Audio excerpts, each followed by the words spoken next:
আমাদের জন্য যারা আইন বানান সেই জায়গাটাতে যাওয়ার জন্য কোনো শিক্ষাগত যোগ্যতা লাগে না।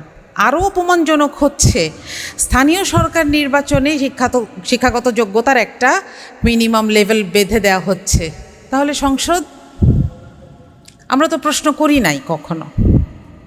সুতরাং এখানে আমরা এমন কিছু মানুষকে পাই যারা হাঁ ভোট দিচ্ছেন চিফ হুইপের হাত দেখে। দল যেভাবে দিতে বলছে সেভাবে দিচ্ছেন, দল যেভাবে না করছে সেখানে না দিচ্ছেন, কিচ্ছু বোঝেন না। এবং এইখানে যখন আমরা প্রশ্ন করি বিরোধী দল হিসেবে যে একটা বিল পাস হওয়ার ২০ মিনিট আগে আমার টেবিলে আসলো, আমি এটাকে দেখে কি বুঝব, তখন এই প্রশ্নটাকে সরকারি দলের কাছে হাস্যকর মনে হয়। আপনারা যদি দ্বিতীয় অধিবেশনের শেষ দিনের প্রসিডিংসও দেখেন আপনাদের কাছে অবাক লাগবে। আপনাদের মনে হবে যে এরা তো কথা বলে কেন, বিরোধী দলে তো কথা বলে কেন, হ্যাঁ বলে দিলেই হয়, না বলে দিলেই হয়। কিন্তু আমাদের কথা হচ্ছে বিলটা কি ভালো কি মন্দ তার চাইতে ইম্পর্ট্যান্ট হচ্ছে এটা ঠিক প্রসিজিওর মেনটেন করে আমার টেবিলে আসলো কি না। আমি যদি একজন আইনজ্ঞ হই তাহলে আমার জন্য ২০ মিনিটে ওই ডকুমেন্টটাকে পড়ার, অ্যাসেস করার কোনো সক্ষমতা এটা আসলে এই সময়টা অ্যালাউ করে না। সুতরাং এগুলোকে মাথায় রেখেই যখন আমরা সামনে যেতে চাই, ২৪ পরবর্তী সময়ে আসলে আমাদের কাছে অনেক বড় চ্যালেঞ্জ হচ্ছে ২৬-এর যে সরকারটি আসলো তাদের কাছে আমরা যেটা আশা করেছিলাম এবং যেখানে আমাদের কোনো আশাহত হতে হবে এটা আমাদের কল্পনায় ছিল না, এটা আমাদের রুট প্ল্যানে ছিল না।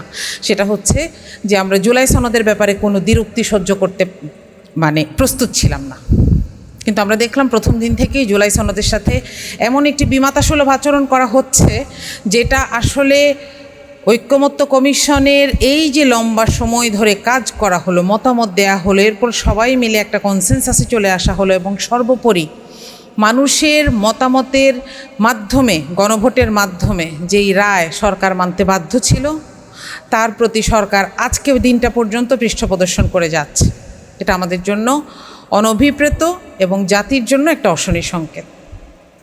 এখন একটা কথা আমার একটু ইঞ্জিনিয়ারদেরকে জিজ্ঞেস করতে ইচ্ছা করে, আমার যদি আপনাদের সাথে কনভারসেশনের সময় থাকতো আমি বলতাম, এখন একতরফা বলতে হচ্ছে। সেটা হচ্ছে আমরা কি আসলে জানি না কি যে জুলাই সনদ আমাদের জন্য কি কি সুবিধা এবং কি কি অসুবিধা তৈরি করবে।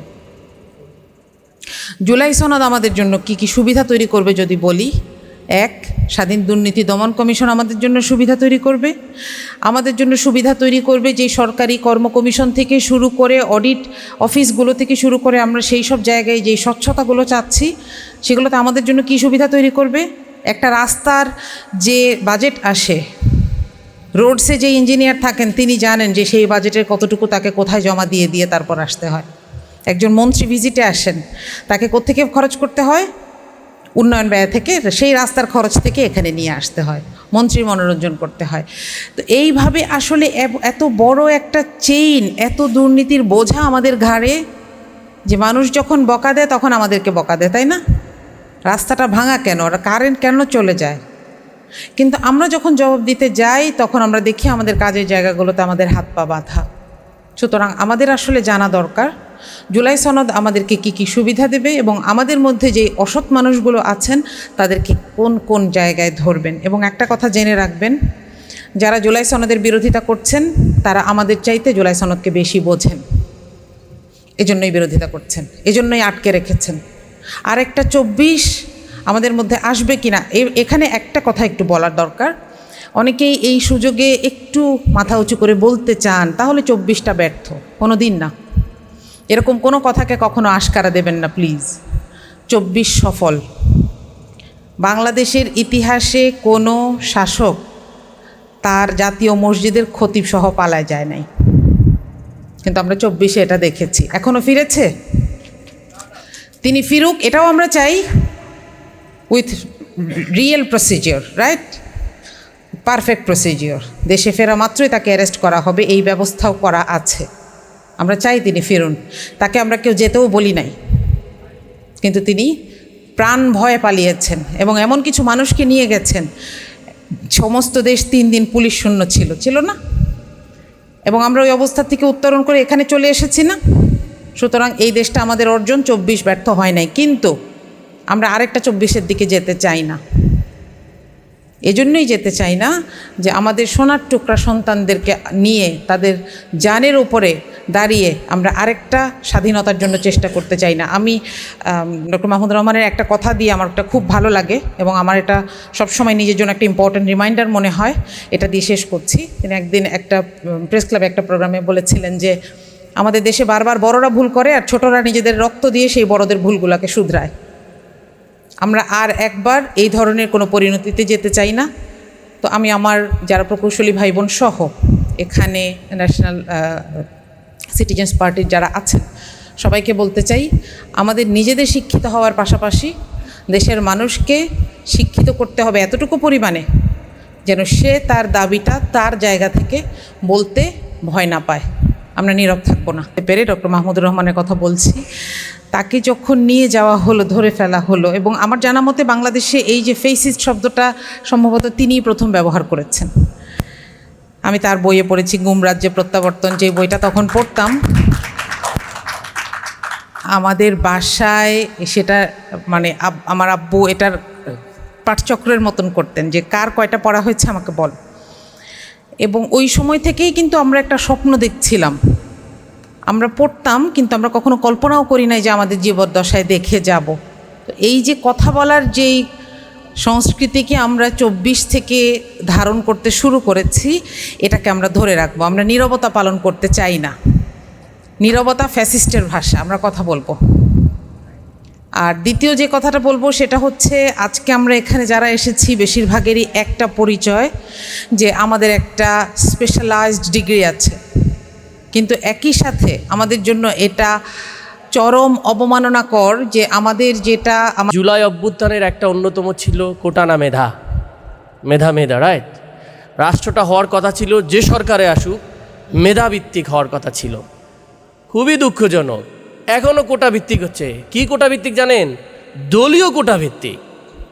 এখন বিএনপি দলীয় কোটা ভিত্তিক বাংলাদেশ চলতেছে। আপনারা এক্সিএন নিয়োগ হবে, মেধা দেখবে না, যোগ্যতা দেখবে না। হ্যাঁ, ফেসিস্টদের ব্যাপারে সবাই একমত। অন্য যারা সাধারণ আছেন, অন্য দলে যারা ফেসিস্ট বিরোধী আছেন, তাদেরকে কোনো স্পেস দেওয়া হচ্ছে না, শুধুমাত্র এক দলীয়। আরেকটা কথা বলতে চাই, রাষ্ট্রের প্রতিষ্ঠান কি কোনো দলীয় শাখা নাকি? আমাদের বিভিন্ন প্রতিষ্ঠানগুলোকে দলীয় শাখা রূপান্তর করা হচ্ছে মনে হচ্ছে। এবং আমরা এমনও শুনতে পাই যে মন্ত্রী মিনিস্টার থেকে নাকি বলে দেয়া হয় এক্সিএনদেরকে, প্রকৌশলীদেরকে, আপনারা স্থানীয় বিএনপির নেতাকর্মীদের পরামর্শ অনুযায়ী চলবেন।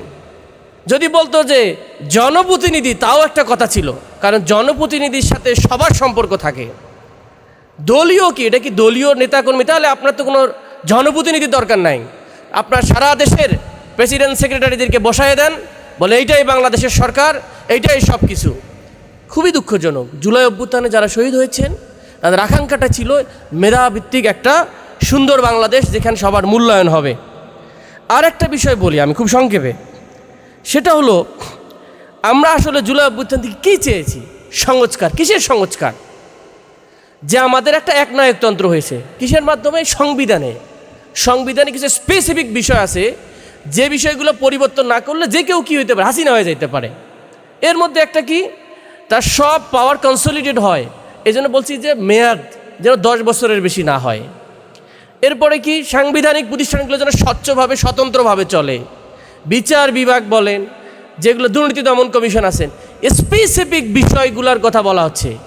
এখন জুলাই সনদ, গণভোট, সংস্কার মিক্স করে মানুষ বুঝে ফেলতেছে কি কাহিনী বেশি কিছু না, 10টা মেজর বিষয় যেটার মাধ্যমে বাংলাদেশ একনায়কতন্ত্র হয়েছিল, সেগুলোকে জাস্ট রিফর্ম করে দিতে চায়। এইটার জন্যই আমরা এনসিপি নয়, সাধারণ বাংলাদেশের 70% মানুষ ভোট দিয়েছে। এটা বোঝার জন্য পিএইচডি করার দরকার হয় না। আর একটা কথা বলে আমি আমার কথা শেষ করি। আমাদের ফেসিবাদ বিরোধী সব দল আমরা একমত যে কোনো উচ্ছিষ্ট রাখবো না। 5 মাস ধরে আপনি শেখ হাসিনার দালালের আপনি রাষ্ট্রপতি রাখলেন, এখন 5 মাস পর তাকে পদত্যাগ করার সুযোগ দিলেন কেন? পদত্যাগ মানে তো সমঝোতার ভিত্তিতে, সম্মানের ভিত্তিতে চলে গেল।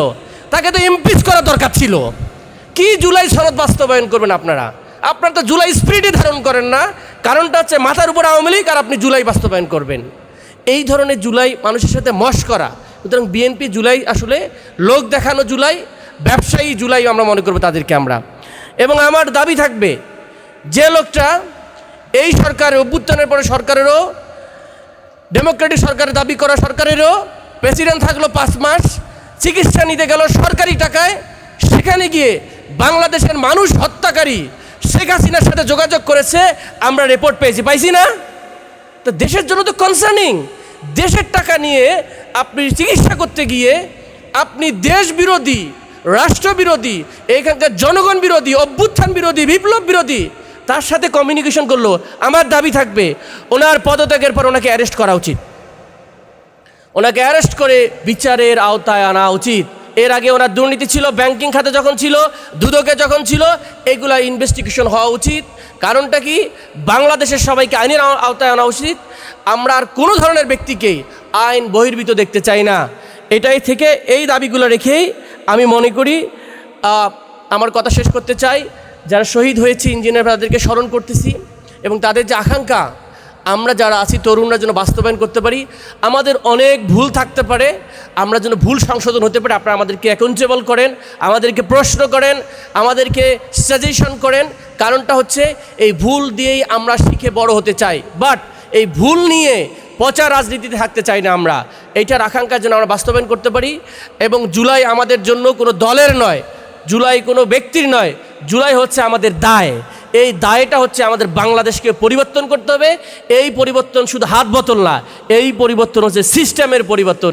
আসুন আমরা সবাই মিলে যে যে দল করেন এই সিস্টেমকে পরিবর্তন করে একটা সুন্দর বাংলাদেশ গড়ি।